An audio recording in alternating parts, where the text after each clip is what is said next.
Bonjour tout le monde, je suis bien contente de vous retrouver à nouveau à ce rendez-vous hebdomadaire où on parle santé, nutrition. Aujourd'hui, on ajoute l'aspect environnemental à dans notre conscience quant à nos choix alimentaires. Oui, on pense à notre santé, mais aujourd'hui, je vais vous amener aussi à penser à l'impact de votre alimentation sur les ressources naturelles de notre précieuse planète.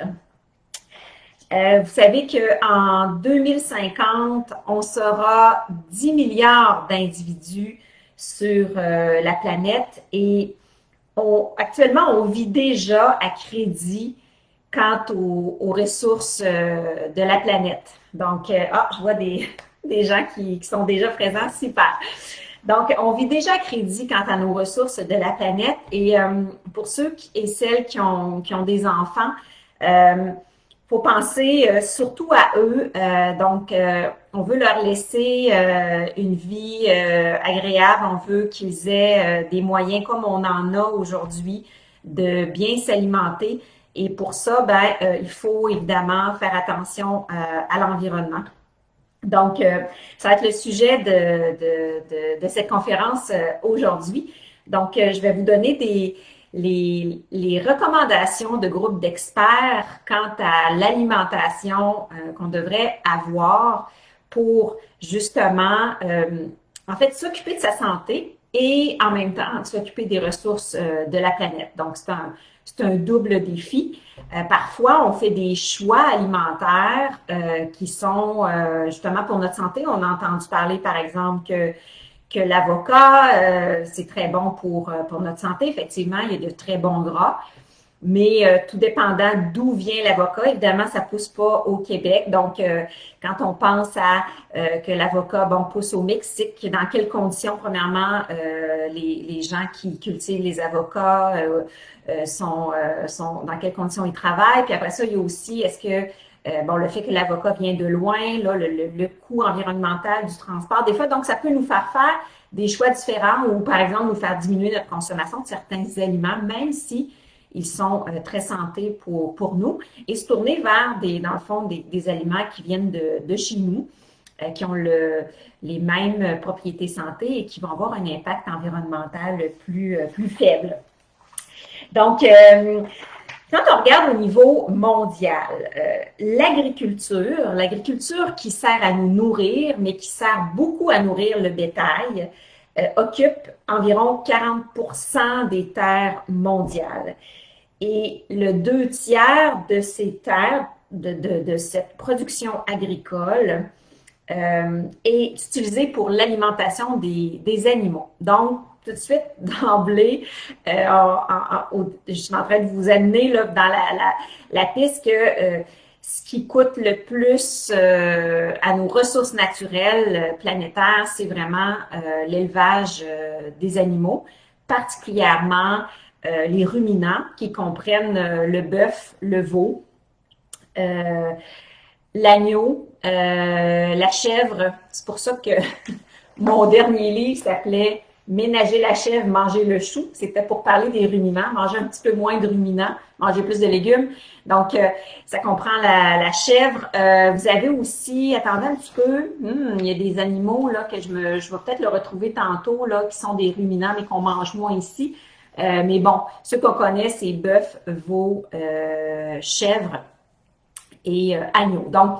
Les animaux, pour produire de la viande, consomment beaucoup de végétaux, dont le soya, le maïs, l'orge. Et ces grains-là, finalement, oui, produisent des protéines animales, produisent de la viande. Mais si on avait mangé les grains directement, si on avait mangé le soya directement, au lieu de le donner à des animaux qui, finalement, produisent de la viande, on pourrait nourrir beaucoup plus de monde sur la planète.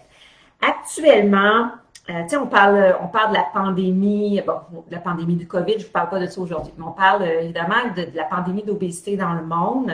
Donc, il y a beaucoup de gens qui souffrent d'obésité, qui ont des problèmes, bon, ça peut être lié à la surconsommation alimentaire, des fois c'est des problèmes autres, là, génétiques, et je rentrerai pas dans les causes de l'obésité, mais il y a 2,4 milliards de personnes qui sont plutôt pris avec un problème d'obésité dans le monde. Et à l'opposé, il y a 820 millions de personnes, près d'un milliard, qui souffrent, qui n'ont pas accès à suffisamment de nourriture, donc qui vont souffrir de malnutrition et possiblement en mourir. Donc, évidemment, là, il y a des raisons politiques là-dedans. Ce n'est pas ce n'est pas uniquement causé par le fait que les populations plus riches mangent de la viande, mais c'est quand même une des causes. Donc, aujourd'hui, c'est ça. On va parler justement de quel virage on peut faire dans son alimentation graduellement pour arriver à manger, à épargner les ressources de notre planète, mais continuer à s'occuper de notre santé. Donc, je vous disais que 60%, 2 tiers des productions de soya, maïs et orge aujourd'hui sont utilisées pour l'alimentation des animaux. La production alimentaire actuellement est responsable de 30% des gaz à effet de serre. Donc, nourrir les êtres humains actuellement, ça contribue à produire 30% des gaz à effet de serre. Puis si on regarde, si on compare au secteur des transports, tous les transports confondus dans le monde entier, c'est 14% que ça contribue à la production de gaz à effet de serre. Donc, manger, produire de la nourriture pollue plus que les transports. Mais évidemment, vous allez dire, ouais, mais on ne peut pas arrêter de manger. On pourrait à la limite vraiment arrêter de prendre sa voiture, bon, se débrouiller de ce côté-là. On ne peut pas arrêter de manger.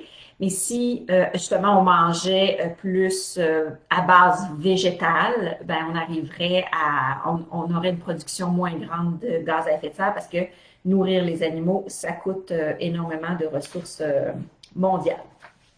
C'est quoi les paramètres qui sont utilisés pour mesurer l'impact des aliments sur la planète? En fait, il y en a 6. Là, je suis pas biologiste, je sais pas ma spécialité, mais je vais quand même vous les nommer à titre d'information. Donc, on va évaluer l'impact d'un aliment sur l'émission de gaz à effet de serre qui contribue là, au changement climatique. On va évaluer aussi l'impact de l'aliment concernant combien d'eau douce a été utilisée pour cultiver l'aliment ou nourrir l'animal, par exemple. Combien de terres cultivées ont été utilisées? Quelle quantité d'azote et de phosphore ont été utilisées parce que ce sont des engrais qui peuvent affecter le sol. Donc, plus on en utilise, moins c'est bon pour l'environnement. Et aussi, la production de l'aliment, quel effet ça peut avoir sur la perte de biodiversité. Donc, il y a des aliments qui ont définitivement un impact négatif sur les gaz à effet de serre, et ça en génère beaucoup. D'autres aliments, ça va être plus, par exemple, sur l'impact au niveau de l'utilisation de l'eau douce. Donc, évidemment, là, je ne vais pas tout rentrer dans ces détails-là, mais tantôt, je vais vous montrer quelques graphiques assez éloquents là, sur combien ça coûte l'utilisation la consommation, la production, excusez-moi, de certains aliments. D'ailleurs, j'en ai un ici.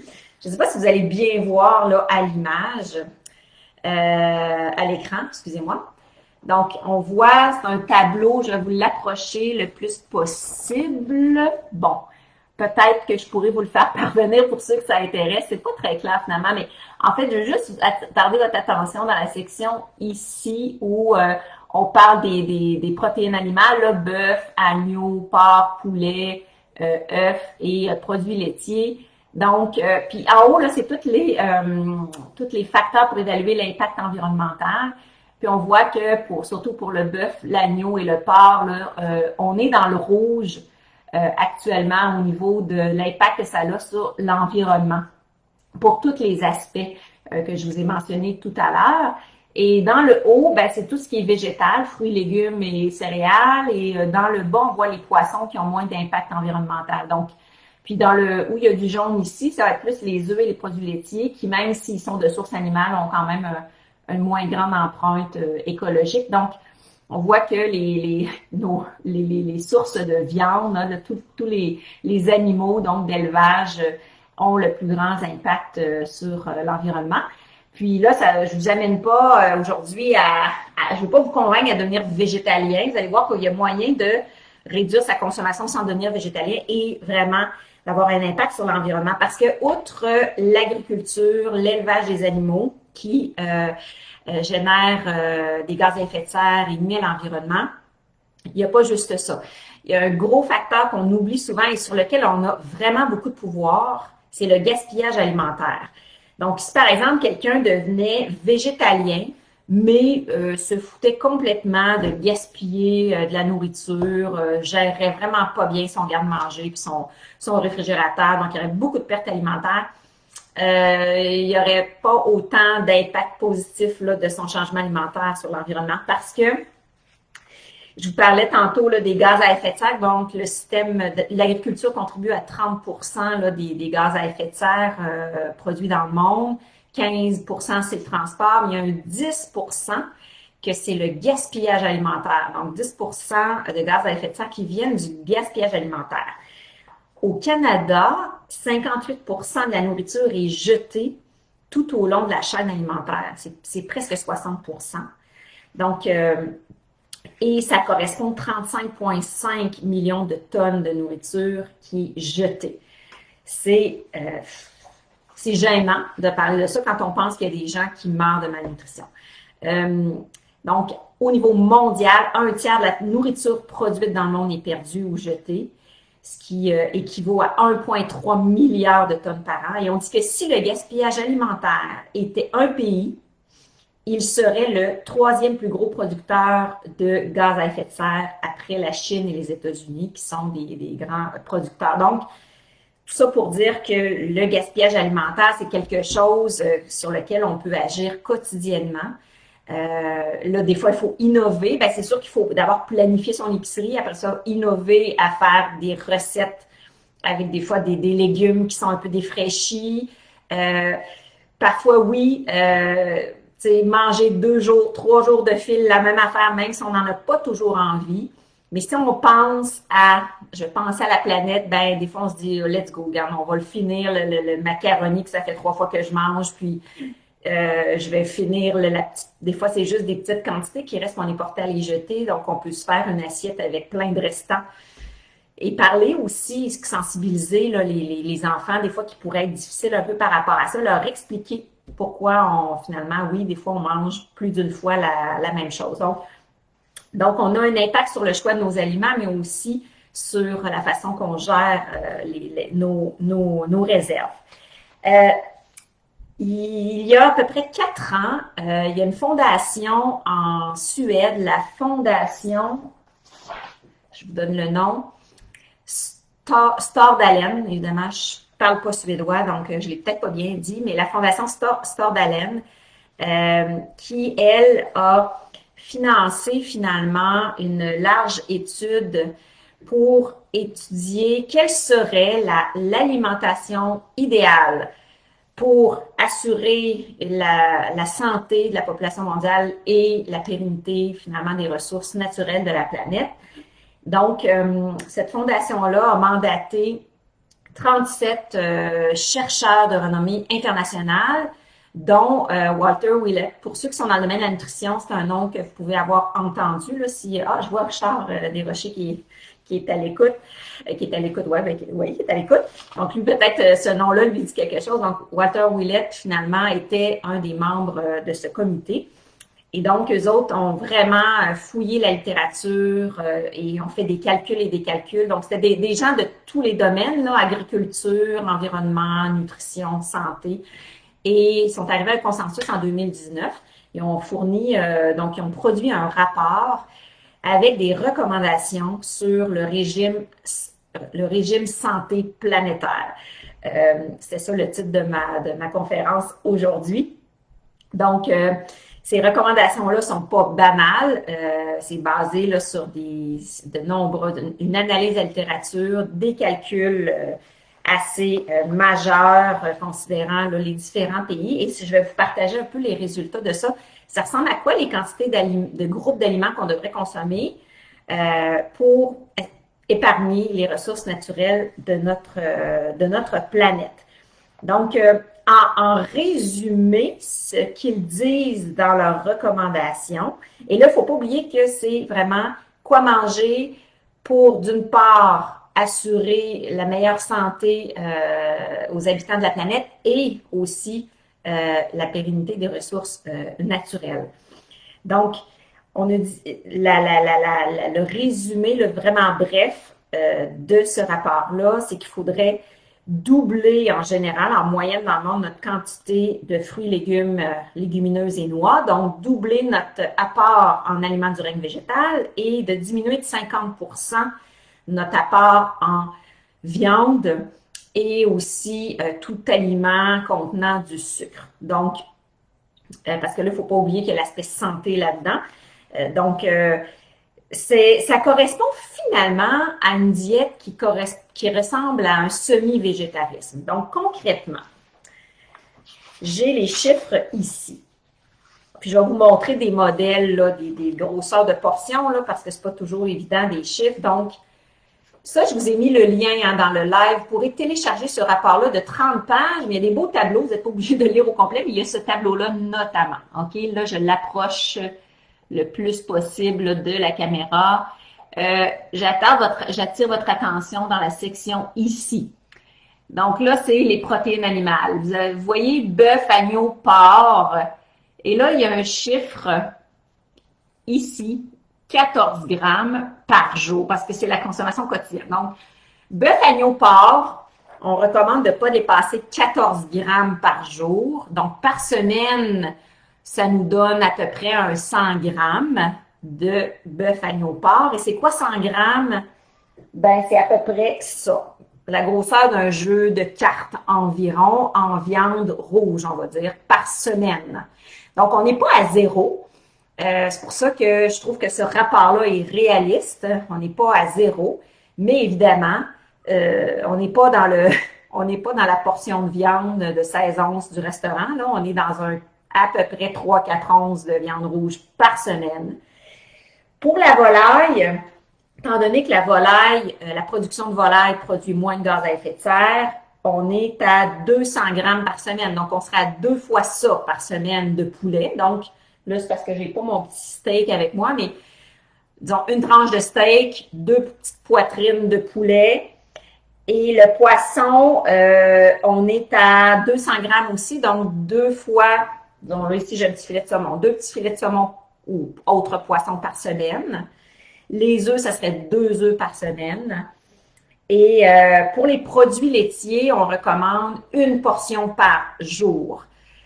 Donc, soit une portion de fromage, une tasse de lait, un 3/4 de tasse de yogourt, par exemple.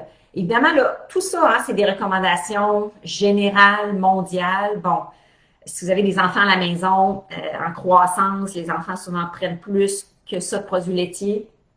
Donc, là, je parle vraiment de façon générale.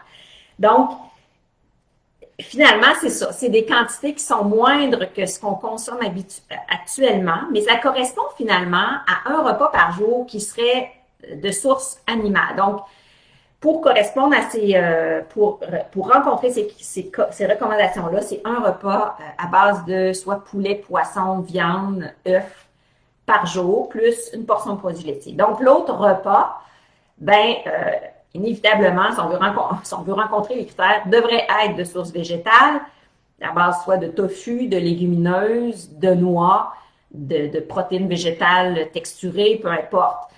C'est quand même un grand pas pour les gens qui sont pas du tout habitués de manger végétarien, mais là, je vous donne les recommandations, puis tu sais, des fois, c'est un long chemin là, avant d'atteindre ça, mais faut penser, faut se mettre en mouvement, puis juste d'avoir cette conscience-là. Des fois, les gens vont le faire plus vont dire, ben moi, je vais manger 2 fois de la viande par jour, je vais en mettre moins. Je vais mettre beaucoup de légumes, puis je vais peut-être ajouter des noix dans ma salade, puis des légumineuses, je vais en ajouter un petit peu dans la soupe, je vais y aller lentement. Je vais faire des repas de tofu tranquillement, mi-tofu, mi-poulet. Ça peut être bien intéressant, des recettes où on a un moitié-moitié. Vous faites une sauce à spaghetti, vous mettez moitié moitié bœuf haché, moitié lentilles ou tofu en petits morceaux. Ça pourrait être une façon de faire le semi-végétarisme. Donc, voilà les recommandations. Puis là, ben, j'ai oublié de vous parler quelle quantité est recommandée de noix par jour et de légumineuses. Bon, pour les noix, là, c'est sûr que c'est un peu plus élevé. Là, on dit de prendre au moins là, une portion d'un tiers de tasse par jour. Et les légumineuses, ça correspond à peu près à une tasse par jour. Donc, c'est quand même un gros step là, pour ceux qui en mangent pas régulièrement. Fruits et légumes, ben, c'est les mêmes recommandations que le guide alimentaire canadien, donc d'en consommer là, le plus possible.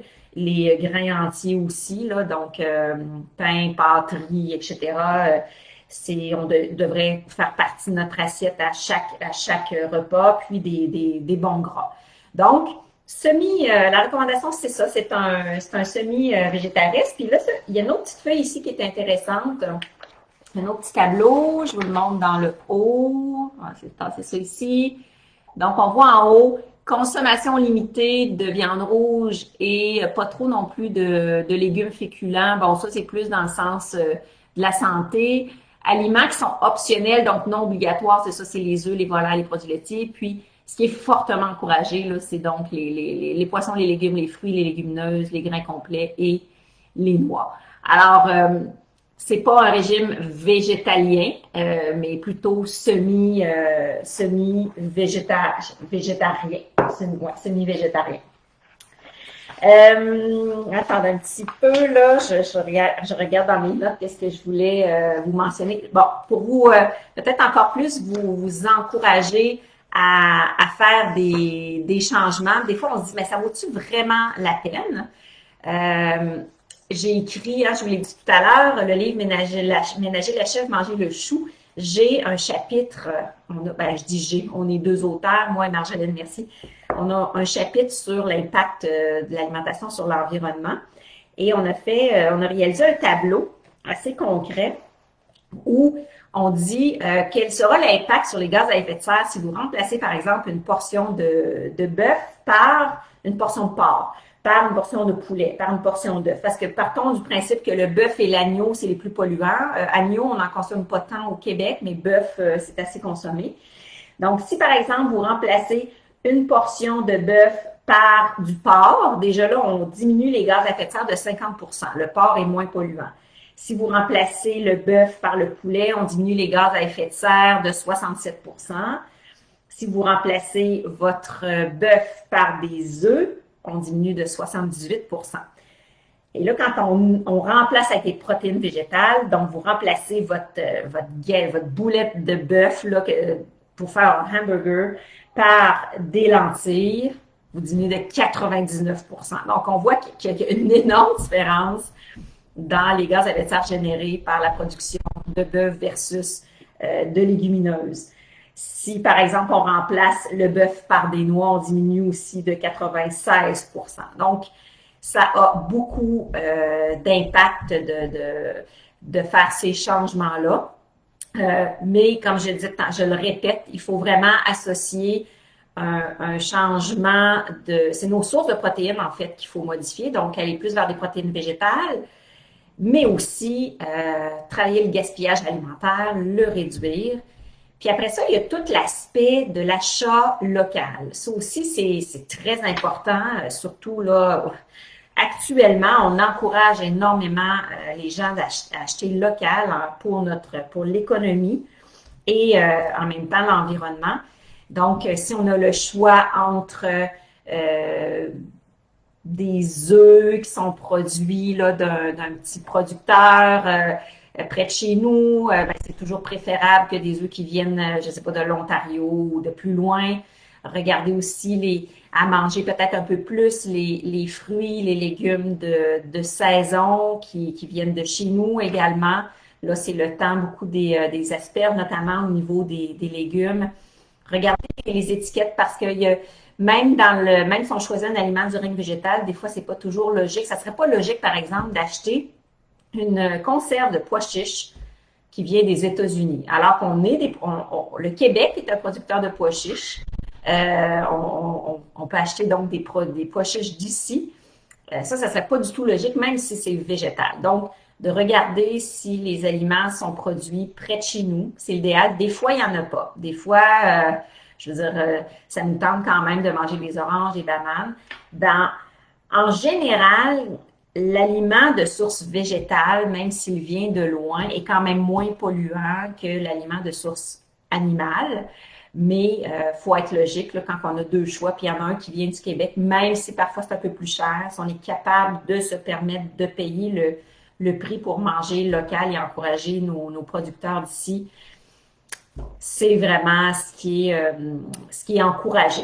Alors là, je vais regarder voir s'il n'y aurait pas des petites questions, ce que je fais pas souvent parce que j'ai de la misère à me concentrer sur deux choses en même temps. S'il y en a qui en ont, là, vous pouvez me les poser là, tout de suite. Tellement une bonne affaire. Non, je vois pas de questions qui sont en suspens, mais si jamais vous en avez là, dans les prochaines secondes, n'hésitez pas à les partager. Puis, il y a peut-être des gens qui se demandent, bon, comment, ouais, OK, il faut vraiment que je fasse un virage, comment je vais faire? Ben, c'est sûr que les livres de recettes végétariennes, il y en a plusieurs sur le marché. Dans le livre que j'ai écrit avec Marjolaine Mercier, nous avons une trentaine de recettes à la fin, mais quand vous allez en librairie, vous allez avoir un choix important là, de livres de recettes végétariennes, même des livres où on va avoir là, on va proposer des recettes mixtes là, de viande, des recettes avec la viande et des légumineuses. Alors, ben là-dessus, là, puisque je vois pas de questions, ben je vais terminer ma conférence et ben je vous dis merci d'avoir été à l'écoute et je vous dis ben à la semaine prochaine pour un autre sujet nutrition que je vais annoncer. Actuellement, j'annonce ma conférence le lundi. Alors, bonne journée à tous.